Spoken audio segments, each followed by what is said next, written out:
Welcome back to Matchbook's Weekend NFL podcast, our first losing week of the season, guys.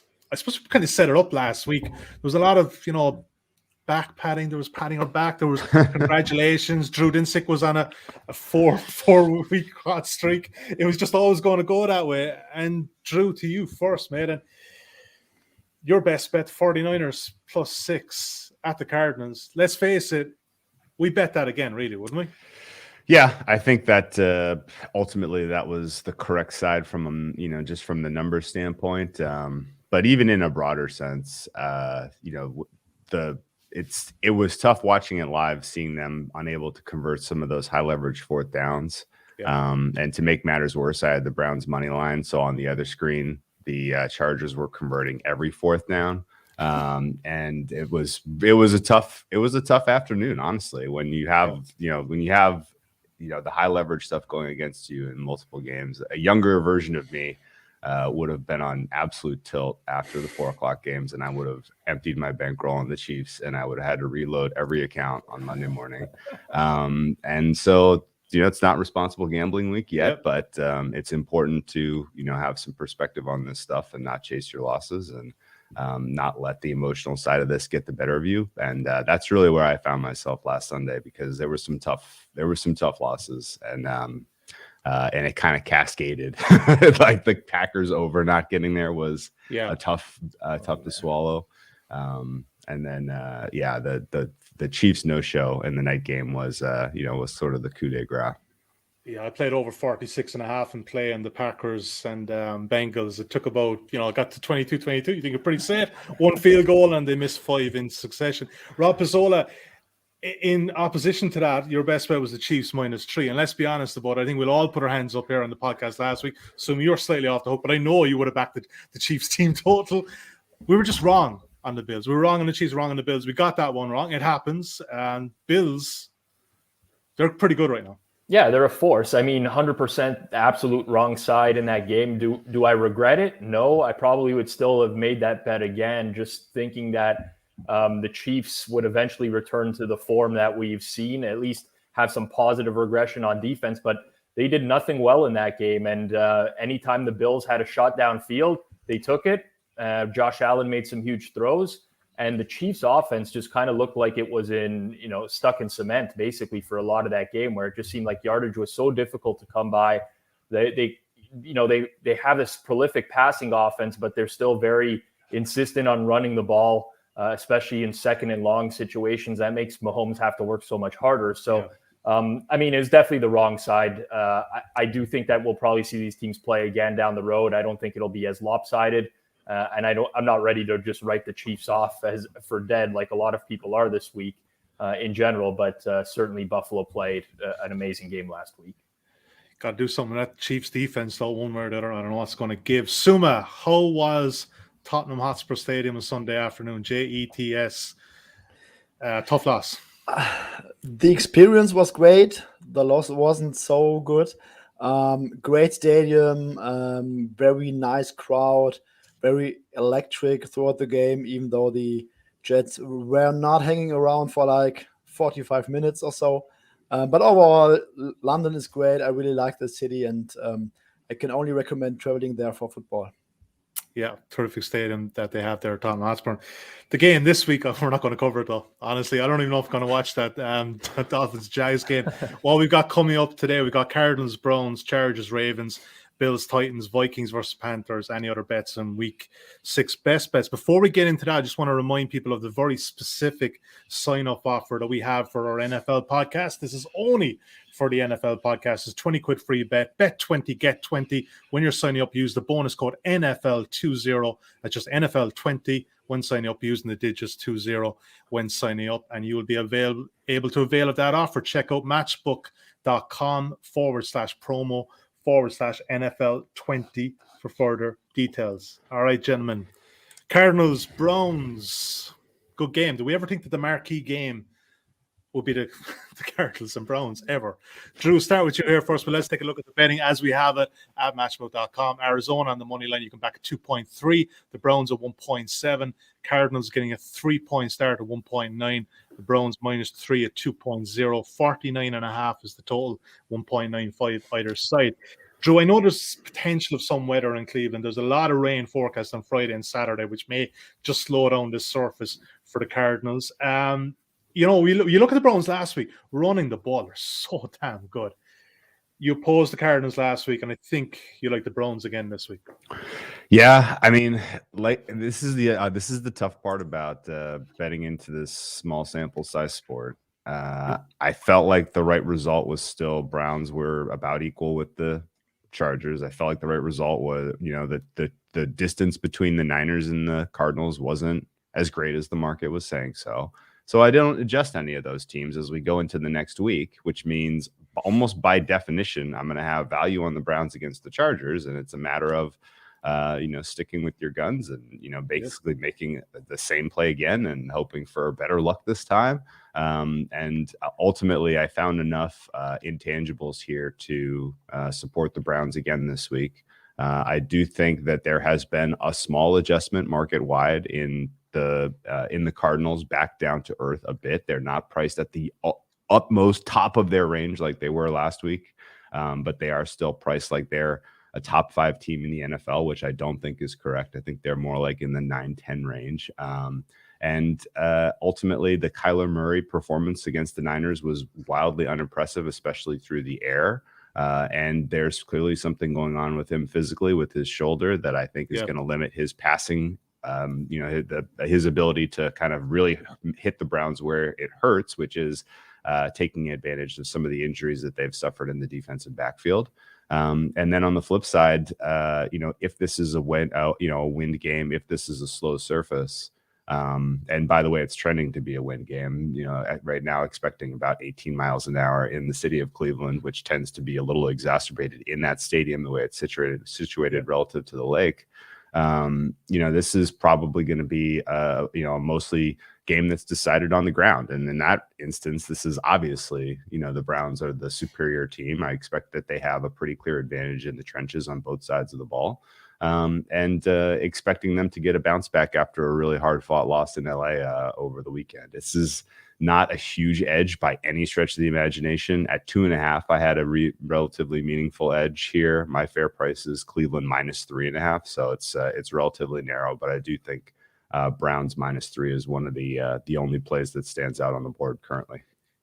Yes, Suma, to you on this one. Obviously, Drew touched on it there regards the wind, and there's a serious wind tunnel coming into that stadium as well. The total is 49.5. It's obviously been bet down because of that. But is this kind of one that you'll probably wait and see on Sunday and get more of an up-to-date weather look? Yeah, not only the weather look, also the injury situation, which is a complete mess right now. I mean, Chandler Jones got sent to the COVID list. He was tested positive. I think it will be hard for him to come back just based on experience that we have from this season. Players who tested positive, even if they are vaccinated, they need 2 negative tests. But recently, most of those players didn't make it back like within 5 or 6 days. So I think it will be hard for him to come back. Last week, Arizona was without their top 2 cornerbacks, Byron Murphy and Mac Wilson. On the other side, the Browns are currently or could potentially be without their 3 top starting cornerbacks. Greg Newsome is already out. I think Denzel Ward left with a neck injury. So Greedy Williams, I think, has a knee injury or something like that. Jadeveon Clowney didn't play last week, and I'm just monitoring that injury situation because I lean towards the Browns here because of everything what Drew said. They have an incredible matchup in the trenches. I believe that the Cardinals are a little bit overrated right now. They can't defend the run. JJ Watt is basically their only capable run defender. On a down-to-down basis, they have really looked bad against the run so far. And I think that the Browns, even though they have some offensive line issues, they might get Jedrick Wills back this week. But I think that the Browns are able to run all over them, which is a superb matchup advantage when you have like 19 miles per hour of wind, and it makes it really tough to throw the ball. And I think Jadeveon Clowney is also an important injury to monitor, because that guy has been phenomenal this year. He ranks like second or something in pass rush win rate. He's a force against the run. As soon as he steps down the field, the Browns defense gets significantly worse against the run. And if you put everything together, the windy game, Chandler Jones missing, Kyler Murray dealing with some sort of shoulder injury, the Browns having matchup advantages in the trenches, it's Browns or pass for me. If the injury situation gets a little bit more clearer, I have no problem playing Browns -3 later on. But right now it's extremely messy, but it's Browns or pass for me. Yeah, Rob, just pick up about that Browns running game. I mean, it kind of just dawned on me. I probably missed this in the last one, that Bill Callahan is the offensive line coach there. And if the camera panned to him so often, and one thing you can say about this guy, not a good head coach, middling offense coordinator, but my gosh, he can coach an offensive line, and it's showing right now with Cleveland. Yeah, for sure. I mean, we've talked about the Cleveland offensive line, I think, ever since I started doing this matchbook pod with you guys last year as well, and it's pretty solid.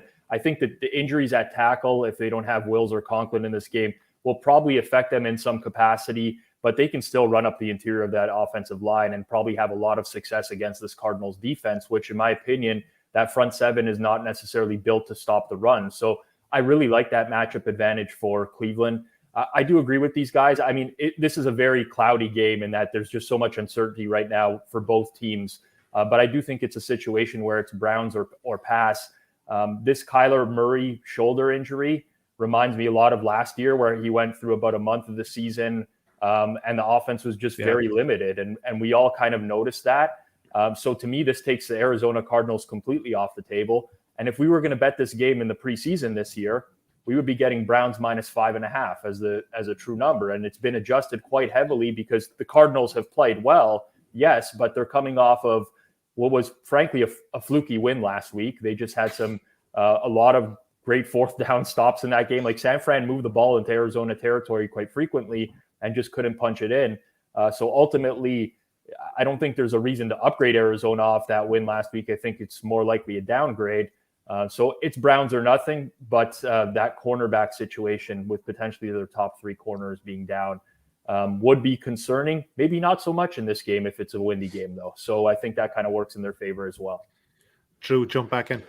Yeah, specifically in the cornerback cluster, any cluster injury tends to keep me off of a game or off of a side, especially one that's as notable as what we saw with Cleveland last week. In general, I thought that AJ Green, who came in relief of Denzel Ward, I thought he played pretty competently, and he was up against Mike Williams, who's obviously an absolute superstar. He's playing at a superstar level right now. And he was up again, with Justin Herbert in that offense, kind of asked to do 4-down defending, which is not easy. And oh, by the way, got the worst of it from the officials on the most high leverage play of the entire fourth quarter, in my opinion. But that's a different story. The AJ Green, I think, can do a capable job of filling in at that spot. You have Troy Hill and John Johnson, who are obviously very familiar defending DeAndre Hopkins over the last season when they were on the Rams. So there are enough good players left that I'm not clutching my pearls waiting for good news on Denzel Ward here. In general, the way that the amount of snaps that defense was on the field was concerning. The fact that they're traveling from LA back to Cleveland and now have to get ready for a dynamic player in Kyler Murray is concerning. And if this were a completely neutral game, no weather, in a dome, and Kyler Murray was 100% like he was at the start of the season, this is an easy pass on the Browns. But I do think that all of those things are going to be factors in this one ultimately, which is why I think the Browns are a fair play. Yeah, it's a very real home advantage for a good running team with those kind of conditions on a grass field. All right, Browns -3, 2.0. we talked about the cornerback injuries, but we don't do this podcast on Sunday morning. So, follow along Rob Pizzola's Twitter page, though. He'll be on it about an hour before kickoff, and he'll be able to get the up-to-date there. Before we move on to the next game, if you are watching us now on our YouTube channel, please do give us a thumbs up and click the subscribe button. Or if you're listening to us in your preferred podcast app, please do leave us a preferential review if you're enjoying the content. Chargers Ravens is next, and Rob, I'll leave with you here for this, but let's take a look at the betting currently. The Chargers on the money line 2.4, Ravens at 1.68. The Chargers are getting a 3-point start at 1.91. The Ravens -3 at 1.99. 52 is the total, 1.95 either side. And Rob, we look at this, and what we were discussing pre-recording about Brandon Staley, and just the absolute, because the balls on this guy is just fantastic to see in comparison to what we have with Anthony Lynn. But then we look at the other side of it. If the Browns were able to run all over them, the Ravens are going to have a lot of success here as well. And this is all set up for a shootout. You would think so, but the Ravens offense this year has been very untraditional for what, relative to what they have been in years past. So historically speaking, I love the matchup for the Baltimore offense against this Chargers defense that can't stop anything on the ground.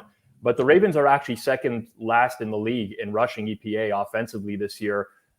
They just really haven't been great at moving the ball on the ground. This is turning into a team that is throwing the ball downfield a lot more, and that's fine if you're betting overs. And the reality is, I think that this total is a little bit low. I made this 53.5. So I like the matchup advantages for both of these offenses.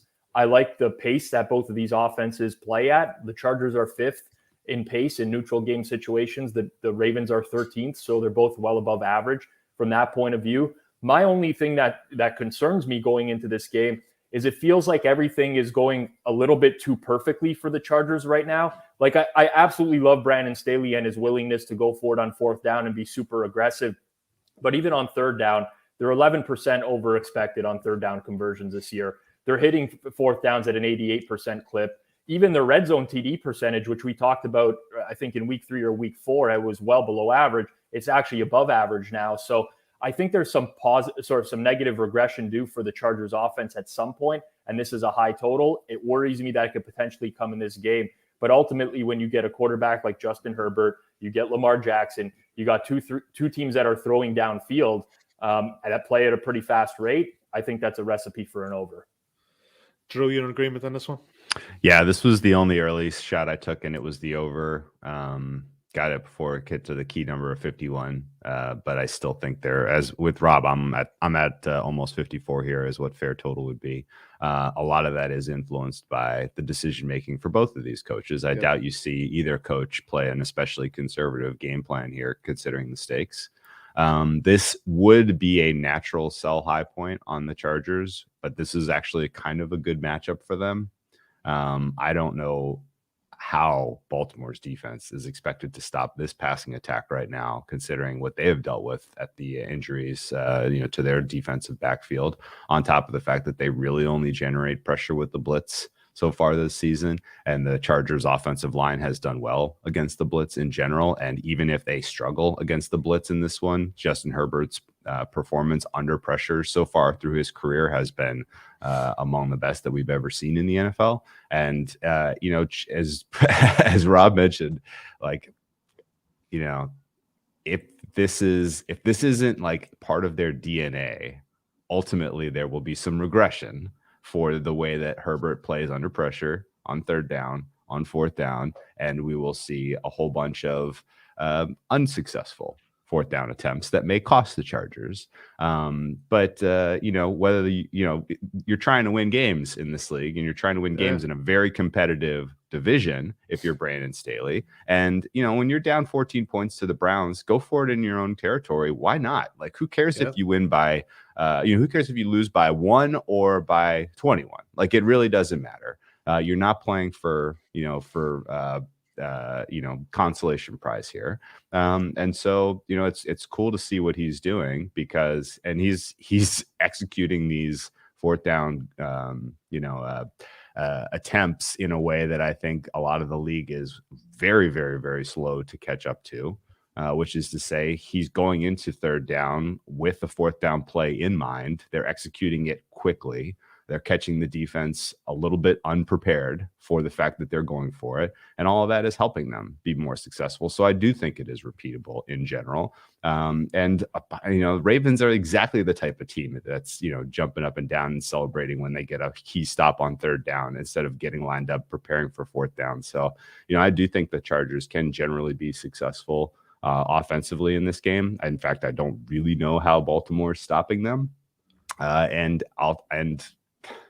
Baltimore has been a much more pass-heavy team so far this season than what we expected, but it's been because of the way defenses have lined up to stop Lamar Jackson. They are selling out to have guys available to stop the designed run plays on early downs, and because of that, he's picking teams apart through the air with relatively sharp passing. And I don't know if that's a great approach for the way that the Chargers defend.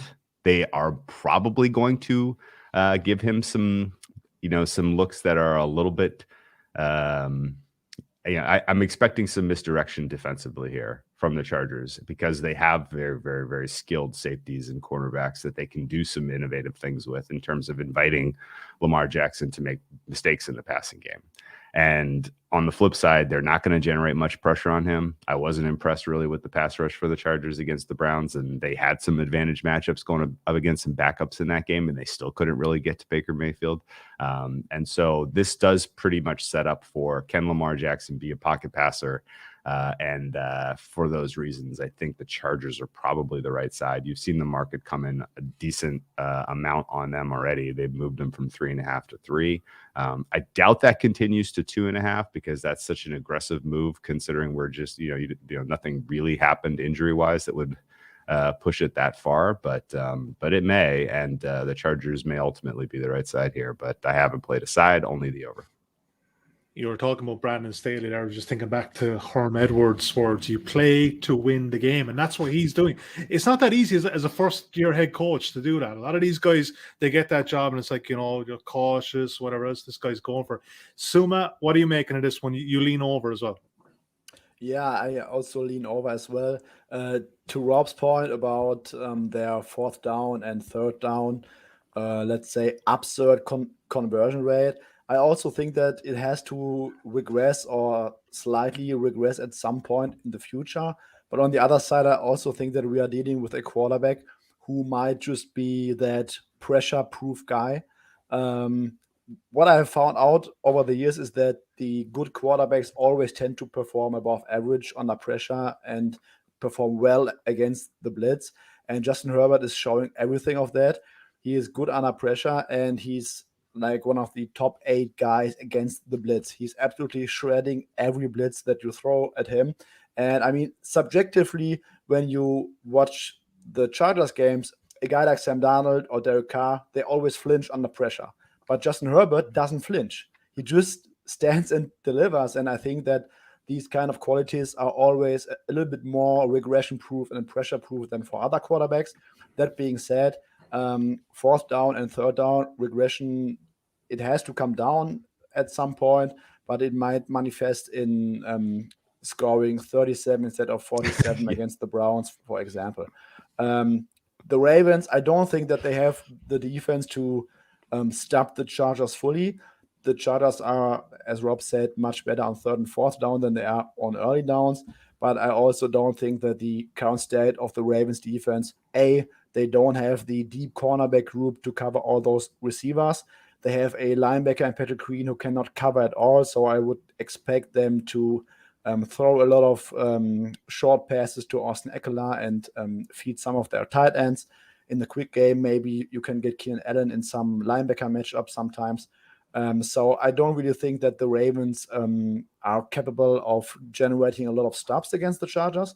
On the other side, the Ravens are first offensively in EPA per play on early downs, and they rank first by a mile in drop back EPA on early downs. So they're really shredding teams on early downs with their passing game.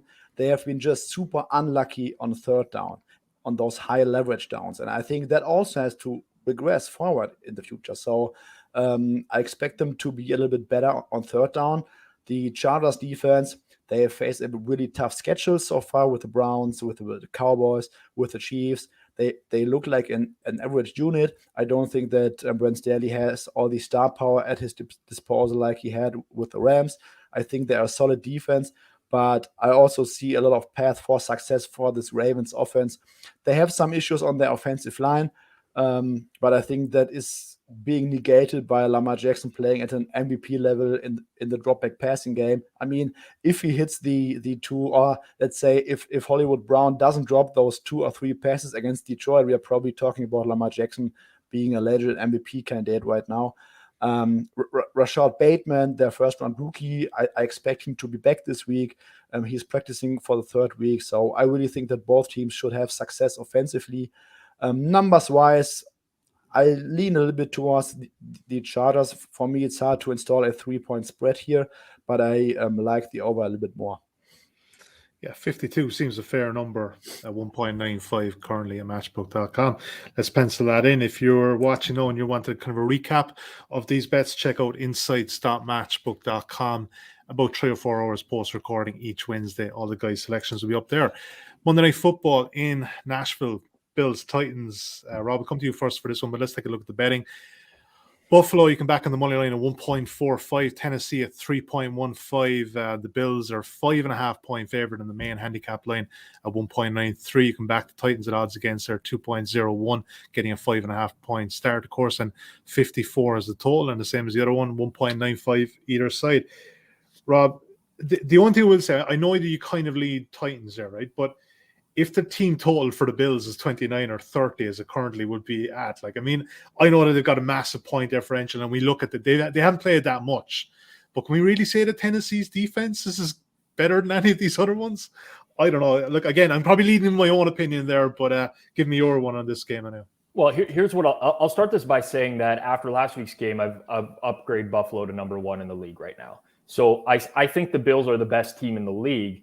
But we're betting numbers. We're not necessarily betting on teams here. And for me, I can't get to 5.5 with this game being in Tennessee, and especially for the situation that the Buffalo Bills are in. Now, the Bills are very well coached, don't get me wrong. So maybe they are not going to be in like the historic letdown spot here. But we can't ignore the fact that they just basically played their Super Bowl for the season last week, or at least for the regular season, because they could very well be in the Super Bowl. That was a huge game for them. One that they essentially built their team in the offseason to try to compete with the Chiefs, and one that we know that they badly wanted to win, and they look fantastic. And oftentimes when the team looks fantastic in a Sunday Night Football primetime situation, everybody just wants to run to back them, and you get sort of an inflated price. And I think that's what we have here. Now, are the Tennessee Titans built to slow down the Bills' offense? No, they're not. The Titans have a pretty bad defense overall. But if we go back to 1 year ago, and granted, it was a weird Tuesday night game because of COVID situations, the Titans defense actually did slow down the Bills offense last year. Now, they had a +3 turnover margin in that game, did the Titans. They only gave up 16 points. It was like a quirky game, and I don't think that's going to be the expectation for them, particularly in this one. But there's something that the Titans did defensively that caused the Bills offense problems. Do I think that's going to happen and the Bills are only going to score 16? No. I mean, the Titans defense is horrible against the pass. They don't generate much of a pass rush. But do I think the Titans could potentially score on the Bills? I do, because if we strip out that week 1 performance against Arizona out of Tennessee's schedule this year, where we talked about how bad the play calling was, all the early down running, Tennessee's a top 10 team in terms of EPA per play on offense and in terms of success rate on offense. And if we look at the Bills as well, we can't dismiss the fact that there is some luck working in their favor. Like, they have a +11 turnover margin this year. That's 4 better than any other team in the league. And at some point, they're not going to be generating a +2 turnover margin in every single game that they play. And maybe they're just going to have equal possessions with the Titans. So personally, I just can't get to this number. I'm struggling on like a personal level of betting against Buffalo, but sometimes you just got to pick your spots in the NFL, and I think that this number is too big. Drew Dinsick, again, look, Jets put 27 on this Titans defense, albeit it was in New Jersey.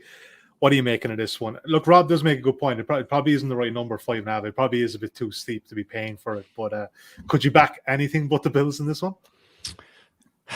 The Bills have a lot of matchup advantages in this one, but the number is way too big. Yeah. The fair price on this one, realistically, probably Bills 3.5. And now it's almost 6. It's 6 in some places. So there is a free play to be made on the Titans if you are willing to go up against the mighty Bills. The Bills, I think there are other exotic markets you can attack if you are just enamored with the Bills right now. They're probably going to finish realistically 15-2. Their schedule is extremely easy. They're probably getting the 1 seed. They're almost certainly finishing with the best record in the NFL. I don't really know who else is in contention to get to 15-2. I guess the Bucs and the Cowboys maybe. But this Bills team is absolutely for real. But they did play their 99th percentile game against the Chiefs, I thought. And the Chiefs played their 33rd percentile game. The drops were uncharacteristic. The defensive miscommunications and miscues were uncharacteristic, I thought. And realistically, you play that game enough times, it's probably a 50-50 matchup, even in Arrowhead, which is to say the Bills may be a slightly better team overall, just the way that they're currently rostered. But the idea that they warrant a 3-point upgrade or a 2.5-point upgrade, whatever, on the basis of having one big game that they, like that Rob mentioned was basically their Super Bowl, means that there's 3 points on the Titans. The matchup advantages that I see for the Bills are their passing attack against the passing defense for the Titans, which is extremely poor. The Titans do not generate any semblance of pressure, which means Josh Allen's going to have a lot of time in the pocket to try to attack downfield. He's got some nice chemistry going on with Dawson Knox right now, which is not something that I ever expected, but sure enough that, he's added another weapon to that arsenal on top of Stephon Diggs, who remains a top 5 wide receiver. And, it's a very solid unit. Josh Allen also, what he's giving you with on the ground, with the scrambles has been very Pat Mahomes-esque, just in terms of, 3rd and 10. Everybody's covered. All right, well, I'll just go run and get it. It's impressive to see it play out. Their coaching staff is excellent. Their defense is playing up, but their defense invites the run. So this is probably a Derrick Henry kind of a game for Tennessee. And what we saw when Tennessee matched up against the Bills last year, their offense against the Bills defense was have healthy doses of Henry, and then, some slants to A.J. Brown that he was utterly devastating, after the catch. And I don't know that wouldn't exactly work against this Buffalo Bills defense as well. I think the Bills defense remains the most overrated unit. That's kind of in sort of the top of the good teams. I don't think that by the time we get to the end of the season that they will warrant whatever their rating is, top 5 defense. It'll be much more about who they played and when they played them. And so, I think if you want to use that to back the Titans as an angle, that's fair. But I'm going to stay away from this game. Suma, what do you think with this one? I think you're kind of not playing anything early here as well. This is a very hard one to call.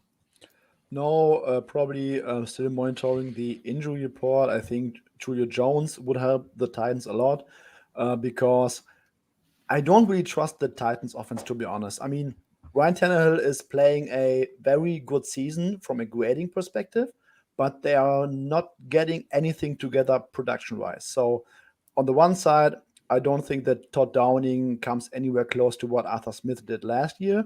Secondly, A.J. Brown is not himself right now. He's dealing with some injuries. He had some very costly drops. Julio Jones is not playing.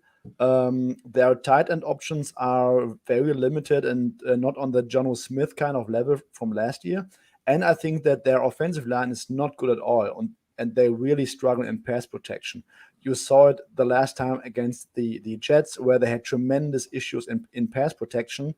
And the Bills defense, I agree that they are a little bit overrated based on their schedule. But what the Bills did in the offseason is they went 8 deep on their defensive line. And they can really generate consistent pressure on the Titans' offensive line. And as soon as the Bills offense is able to put up some points, the Titans are going into a game script which doesn't allow them to feed Henry all the time and take pressure off their pass protection. So that's something that would extremely concern me. I agree that the spot is not really great for the Bills coming off their personal Super Bowl, but also last year they got embarrassed on primetime by the Titans, so that might also be some kind of a revenge spot. To me, I think that there are too many matchup advantages for the Bills here, that it's either Bills or pass, even though I agree that the line might look a little bit high. I think the Titans desperately need Julio Jones back, because otherwise I just don't see a lot of paths for success for them. All right, it's a pass for us. But before we come off this crystal ball kind of thing, is this line more likely to go to 6, or is it more likely to come back towards 5, 4.5? Anyone want to have a guess with this? Because it's a funny one. It's a primetime game too, Rob. Yeah, so I don't necessarily think anyone who likes Tennessee is rushing to bet them right away. I think this is one of those situations where they would probably, a pro or a sharp bettor would probably wait for a 6 in this. But this kind of reminds me, or will remind me, I think, a lot of Tampa Bay and New England, which we saw a few weeks ago, where the Bills will take some early money and then the Titans will take some late money. All right. Yeah. Okay. Vikings, Panthers. Last game we're going to look at the main slate. Soon I'll leave it here for this. Vikings on the money line came back at 1.85 and Carolina 2.03. Vikings -1 at 1.93. Panthers +1 at 1.97 and 46 is the total. Some you like the Vikings here. You've already played them yesterday, according to your stack channel. Yes, exactly. I like the Vikings. I made them short favorites in this one. And I think if we go back to our preseason expectations for both teams, I mean, going into week 1, the spread is probably a Vikings -3, maybe rather -3.5 than -2.5. And the Vikings, they are 2-3. The Panthers are 3-2. The Vikings could easily be 4-1. They could also be 1-4. But their record, depending on some wild late field goal kicks, would not change their underlying team strength or their underlying metrics.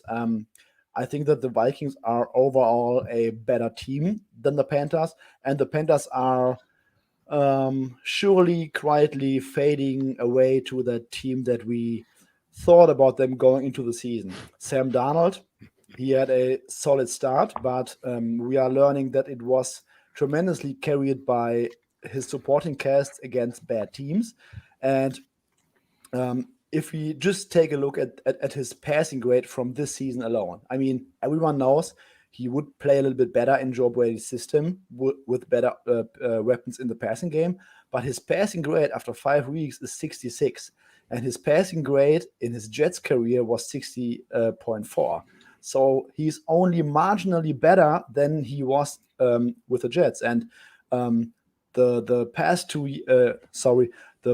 weeks, I think that the old Sam Darnold was on full display with some very errant throws, not caring about coverage at all, getting frantic feeds in the pocket, really doing some ill-advised throws even with a clean pocket. And that in combination with a piss-poor offensive line is not a great reset when you go against a Mike Zimmer defense, because I think that the Vikings defense has been playing very solid so far. They faced the Browns, they faced Russell Wilson, they faced the Cardinals offense. They also faced Joe Burrow in week 1, and they have played a pretty solid schedule, and they looked extremely solid to me. Daniel Hunter and Everson Griffin are great on the edges, getting consistent pressure. And I just think that Mike Zimmer is going to attack that offensive line all day long, and Sam Darnold will be forced into mistakes. And that's, to me, the key matchup in this one, because on the other side, the Vikings offensive line is not a huge step up in class. They have a little bit higher ceiling because rookie left tackle Christian Dorisaw is getting worked into the lineup, but they have Kirk Cousins, who is playing at a very high level so far. Justin Jefferson is a superstar. I think that Adam Thielen and Jefferson have a very good matchup against that Panthers secondary, and I think that will just be enough for them to get this one home. I think the Vikings are the better team overall, and I think that the opening number of Panthers -1 was a little bit skewed due to record and past results. I think Vikings are the better team, and I gladly took them at plus money earlier in the week. Yeah, Drew Dinsick noted Sam Darnold is starting to see ghosts again. We got to be with the Vikings, right? Yeah, and really that's kind of the key angle here, I think, from a matchup standpoint, which is Darnold is not able to or unwilling to try to attack downfield. And to this point in the season, at least, if I am crafting a game plan that I'm concerned about defending, if I'm the Vikings personnel, it is getting attacked downfield. They have some injuries currently in the secondary that are worth monitoring. They have some in general, some scheme issues with the way that they're covering wide receivers. And, if Sam Darnold were playing with confidence, if he were throwing the ball more than 20 yards with precision, I would be very concerned about a Robbie Anderson breakout game kind of issue here. But ultimately, the way that he's executing this offense, in my opinion, is pretty unimpressive, and does play into the way that Zimmer likes to defend the ball. And on the flip side, I think the Panthers defense has been relatively overrated for a lot of the season, mostly based on who they've played from an opponent standpoint. The one tough test they went up against a team that had multiple wide receivers that could really do damage down the field was the Dallas Cowboys, and that was one-sided. And I think this game may look a lot like that game in terms of the Vikings being able to at least get out to a lead and just kind of create some distance against the Panthers. And if at any point in this game the Vikings are up by 2 scores, I think it's game over. Sam Darnold is a guy that really can only play from ahead. But Kirk Cousins is a guy that can get the Vikings back into the game if they find themselves at a deficit, or a guy that can play with the lead and kind of keep the Panthers at arm's length. So I'm fine backing the Vikings here at the short price. I bet into this market when they were the underdog. It's flipped to the Vikings as the favorite. Realistically, I'll pull up my number here, but I think my fair price is about Vikings -2.5 here. Almost 3, actually. So I'm fine land the small price with the Vikings in this spot, even though they're on the road and even though they haven't been wildly impressive this season. Yeah, Rob Pizzola, even at 1.85 currently, there's got to be value here in Minnesota. I agree with the guys. So this is a clean sweep for us on the Vikings here. A lot of good points made by both of these guys. I just kind of want to focus in on the Carolina defense, because I think through the first 2 or 3 weeks of the season, I heard a lot of things about the Panthers potentially having the best defense in the league, which in my opinion is laughable. But you look at their games outside of Dallas this year, and by the way, that game against Dallas, the Cowboys just moved the ball up and down the field at will. But they've played the Jets, who are 32nd in EPA per play, New Orleans 16th, Houston 28th, Philadelphia 22nd. So they've actually played 3 of the worst 10 offenses in the entire league, and then New Orleans, who is pretty much league average. And I think their defense is largely, their metrics right now are largely built off of easy quality of competition. They do have injuries in the secondary. They missed Shaq Thompson last week, questionable to play again this week. So it's not like this is a fully healthy defense either. Obviously, they do have some good players overall. Don't want to diminish them and say like this is a bottom-feeding defense, but I think we kind of need to pump the brakes on Carolina's defense being a huge game changer, because I don't think it is. So personally, for those reasons, I agree with these guys. I make the Vikings a favorite here in around the 2.5 point range. I still think that there's value at -1. Yeah, I mean, like we're probably not saying that the Panthers are a brutal team, but that they probably are a 500 team. I know it's starting to kind of show it that way as opposed to the first couple of weeks. All right, so let's recap what we have so far through the main slate. We have the Browns -3 at 2.0, Chargers, Baltimore over 52 at 1.95, and the Vikings there in the money line at 1.85. Check out insights.matchbook.com for a full recap of those bets and the next couple coming up. Drew Dinsick, any other bets? You put one in here, the Rams under 47.5 at the Giants. This game reminds me, like this is 2017, and I'm pretty sure I bet this exact bet, and it was nearly the exact number. It was a rainy day in the Netherlands, And it was 51 points the Rams put on the Giants and killed. They I covered the remember total that too. themselves. Yeah. I remember backing that under, probably on your advice. I'm going to blame you for that. So somebody told me to back that. But you're going to the well anyway. In this fixture, 47.5 is the total at the moment. Yeah, Jared Goff in the rain. No way he's going to score 51, right? Small hands. Oh no, he did. No, that was a special game because that was the Bob McAdoo era, and that was the Giants defense telling ownership, "We quit." Period. Boy, did they! Fire this guy. We quit. And yeah, I remember losing that. That was brutal. 47.5 to the under for me. And this one is basically just, I'm not expecting much from the Giants offense. Realistically, in general, the Rams defense has been overrated for the entirety of this season. However, this is a get right spot for that unit. They get 10 days, rest to kind of get right, on top of coming in against a Giants team that's missing all of their key playmakers, or at least the playmakers who will be out there have limitations. And we have questions swirling about Daniel Jones's availability. Doesn't matter to me either way. Daniel Jones out. This being the Mike Glennon show, my expectation for the Giants is about 17 points. Daniel Jones being in, but not having the likelihood of being used on the ground, which has been his X factor this season. My expectations for the Giants is about 17 points. So this is kind of comes down to, can the Giants defense play up a little bit? Can they keep Stafford and company in the 27-point range? That's where I make this. And so my total on this one would be 27-17, 44 points. So I'll take under 47.5. And ultimately, I think this crosses 47 by the time we get to Sunday. Yeah, pretty key number. Obviously, when you're backing the total, if it gets to 46, is a very different argument. Forgot about Ben McAdoo. That's just some slick hair memories there. I have to look up. He's currently a consultant on the Dallas Cowboys, Rob Pizzola.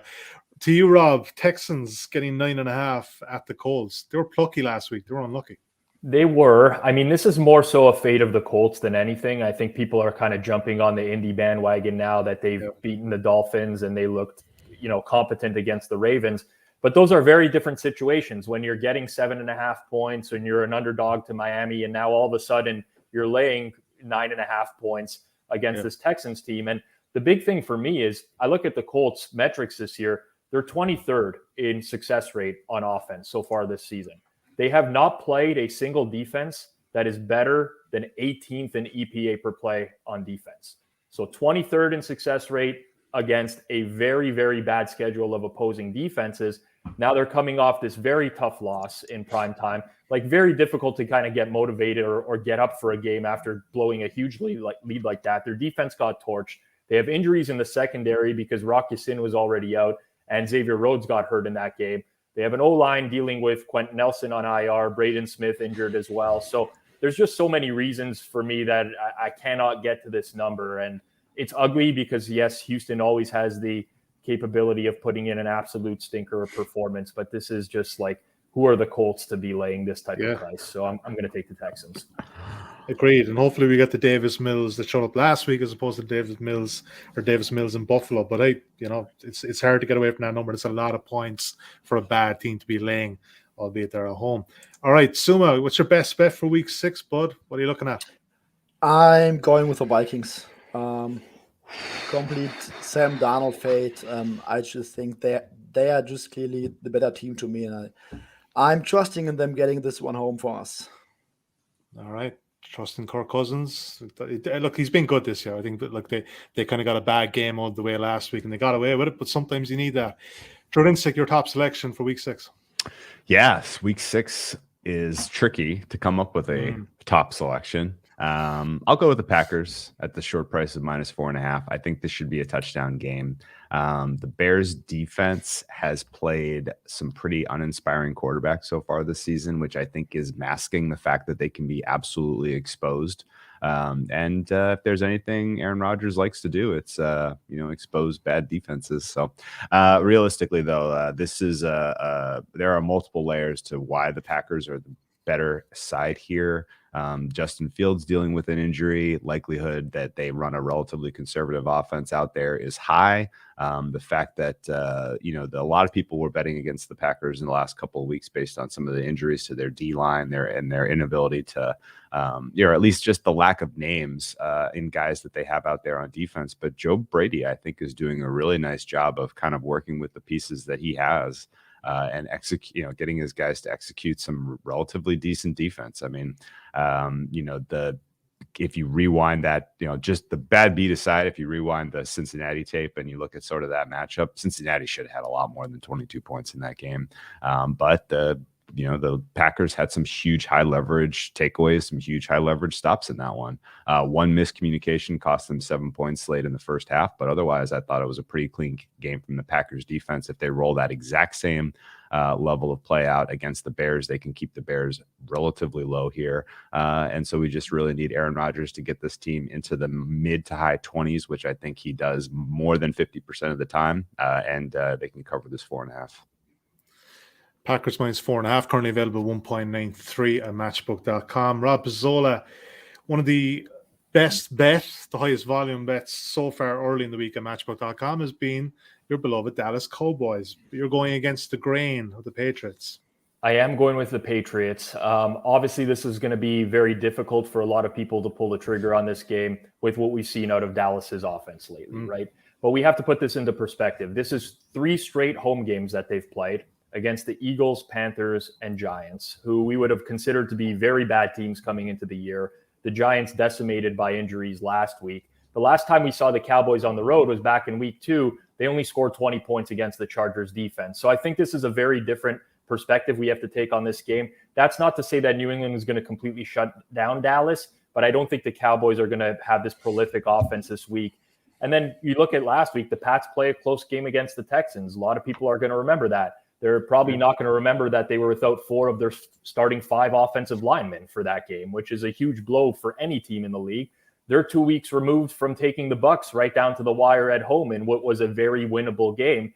And the market would definitely value the Bucs higher than the Cowboys right now. So for me, this is just like one of those games where it looks like an inflated number to me. I can't really get anywhere near Pats +4. And personally, I don't know that the Cowboys defense has really been tested yet. They're creating so many turnovers, but when those turnovers eventually run out and you go a game where Trayvon Diggs isn't making an interception, then I think they're going to be in for a real battle because I don't necessarily think that this defense is all that good. So I'll take the Pats +4. I don't think this game should be more than a field goal. Yeah, 1.92 at matchbook.com at the time of recording. Like it. Shorter show this week.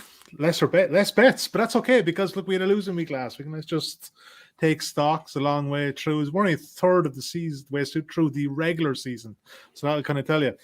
My thanks to Drew Dinsick. My thanks to Rob Pizzola, Fabian Sommer back from London. You're not going this week, mate. You're going to give the Jags and Dolphins a rest, yeah?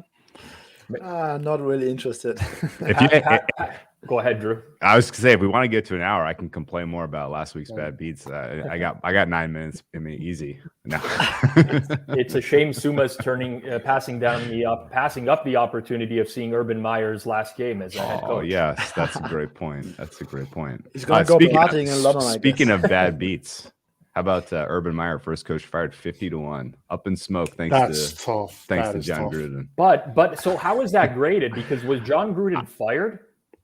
There's a couple that are still live, but I've had some graded losses.